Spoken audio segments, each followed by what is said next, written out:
sacrifice. Today we're talking about sacrifice, or rather, atonement without sacrifice. Hi, my name is Nicole Witt, and I am your miracle mentor. And today we will be discussing beginning of chapter 3, the innocent perception in A Course in Miracles.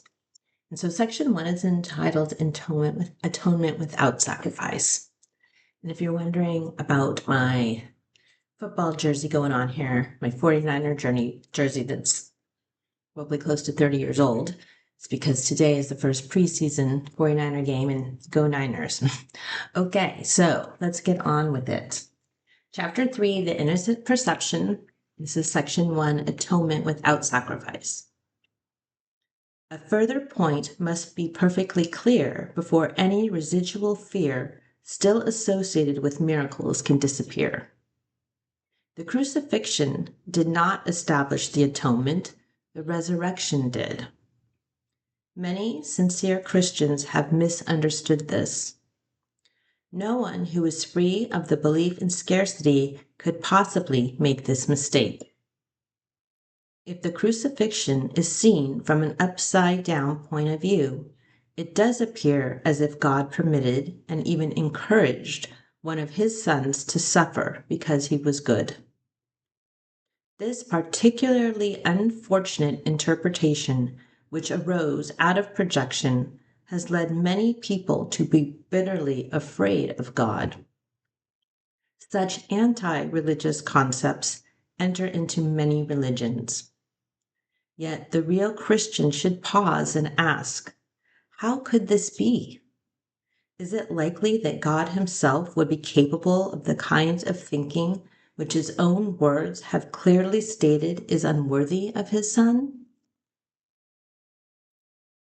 The best defense, as always, is not to attack another's position, but rather to protect the truth.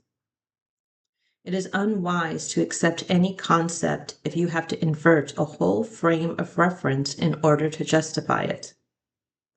This procedure is painful in its minor applications and genuinely tragic on a wider scale. Persecution frequently results in an attempt to justify the terrible misperception that God himself persecuted his own Son on behalf of salvation. The very words are meaningless. It has been particularly difficult to overcome this because although the error itself is no harder to correct than any other, the error of believing that you're separate from God, of believing that God would punish or persecute anyone. So while that error itself is no harder to correct than any other, many have been unwilling to give it up in view of its prominent value as a defense. In milder forms, a parent says, "This hurts me more than it hurts you," and feels exonerated in beating a child. Can you believe our Father really thinks this way? It is so essential that all such thinking be dispelled that we must be sure that nothing of this kind remains in your mind. I was not punished. So remember, the I here is Jesus. I was not punished because you were bad. The holy benign lesson the atonement teaches is lost if it is tainted with this kind of distortion in any form. Okay. So the atonement, remember, is remembering that you are one with God. You are not separate from God. There's not a God outside of you that is separate from you, that is judging you, punishing you, persecuting you, putting you through tests, any of that kind of thing. Okay, you are one with God. That is the atonement. You are love. That's what you are, and that's what God is, and you are one. So the idea that love would attack itself it doesn't make sense, is meaningless, as he said here. It doesn't have any meaning. Why would love attack love to show love? Just love. There's no attack. The statement, "Vengeance is mine, saith the Lord," is a misperception by which one assigns his own evil, because he puts it in quotation marks here, evil past to God. The evil past has nothing to do with God. He did not create it, and he does not maintain it. God does not believe in retribution. His mind does not create that way. He does not hold your evil deeds against you.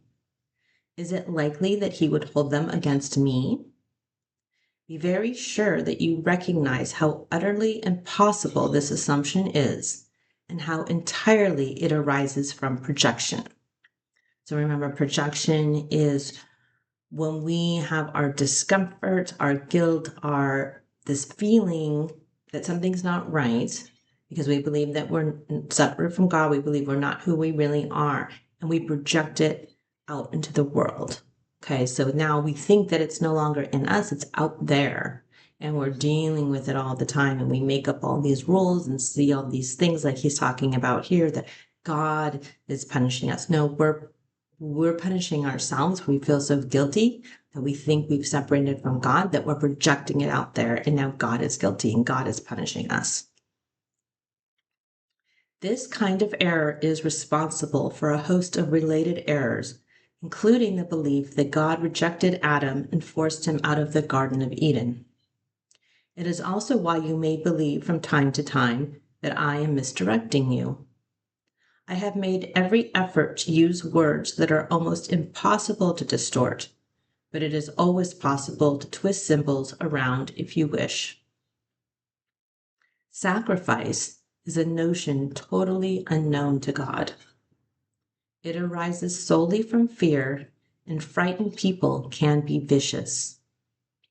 Sacrificing in any way is a violation of my injunction that you should be merciful even as your Father in heaven is merciful. It has been hard for many Christians to realize that this applies to themselves. Good teachers never terrorize their students. To terrorize is to attack, and this results in rejection of what the teacher offers. The result is learning failure. So sacrifice is a notion totally unknown to God. So what is sacrifice? Sacrifice can be, I'm going to sacrifice myself in order to please other people, in order to gain affection, attention, whatever. It can be wanting other people to sacrifice for us, thinking that sacrifice means love. You give up yourself for me, and then maybe I'll do the same. Maybe I'll give up myself for you.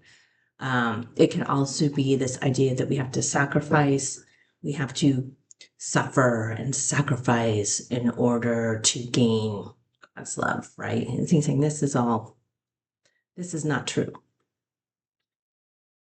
I have been correctly referred to as the Lamb of God who taketh away the sins of the world. But those who represent the Lamb as blood-stained do not understand the meaning of the symbol. Correctly understood, it is a very simple symbol that speaks of my innocence. The lion and the lamb lying down together symbolizes that strength and innocence are not in conflict, but naturally live in peace.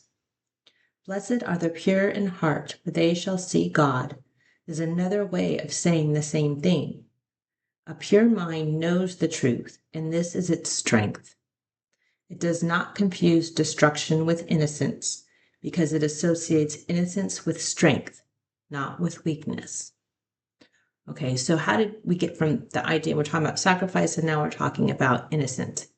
Because if you believe in your innocence, that of what you truly are, there would be no need to believe in sacrifice. So when the idea of sacrifice, right, is you're giving something up to get favor.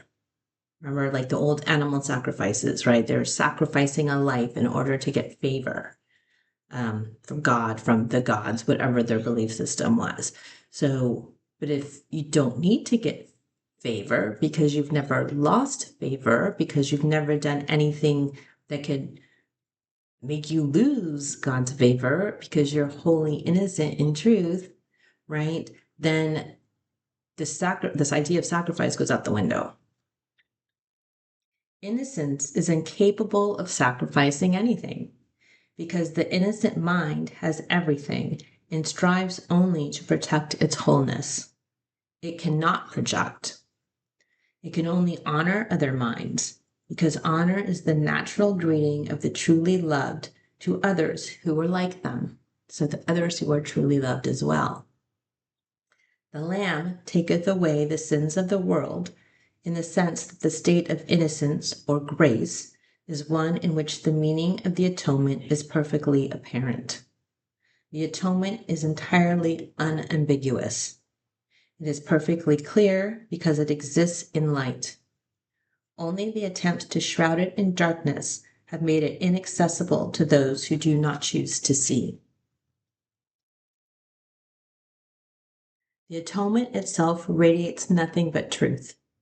It therefore epitomizes harmlessness and sheds only blessing. It could not do this if it arose from anything but perfect innocence. Innocence is wisdom because it is unaware of evil, and evil does not exist. It is, however, perfectly aware of everything that is true.